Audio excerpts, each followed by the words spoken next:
હમણાં કોંગ્રેસના નેતા જિગ્નેશ મેવાણીએ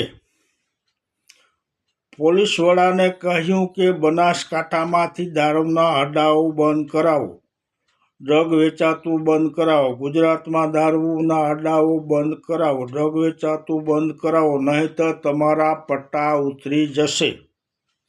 અને બીજા દિવસે વિરોધ પણ થયો. આ વિરોધ પોલીસ કર્મીઓના ફેમિલીઓ દ્વારા કરવામાં આવ્યો કે પછી બીજા કોઈએ કર્યું તે આપણે બધા જાણીએ છીએ કે આ વિરોધ કોણે કર્યો. પરંતુ થોડા ટાઈમ પહેલાં ભાજપના એક નેતાએ પણ આ જે જિગ્નેશ મેવાણી બોલ્યા હતા એ જ શબ્દો બોલ્યા કે ગુજરાતમાંથી દારૂ હટાવો, દારૂના અડ્ડાઓ બંધ કરાવો, ડ્રગ વેચાતું બંધ કરાવો, નકર તમારા પટ્ટા ઉતરી જશે.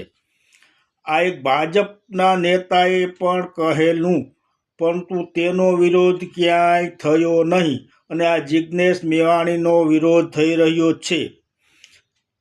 આ પોલીસ કર્મીઓના ફેમિલીએ સંજીવ ભટ્ટને સજા થઈ ત્યારે કેમ વિરોધ ન કર્યો અને આ ફક્ત વિરોધ પક્ષના નેતાઓનો જ વિરોધ કેમ થઈ રહ્યો છે?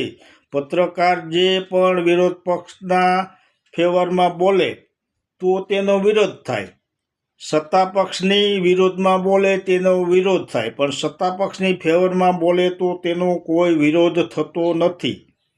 શું આપણા ગુજરાતમાં આવું ચાલી રહ્યું છે? આપણે ક્યાં સુધી સહન કરશું?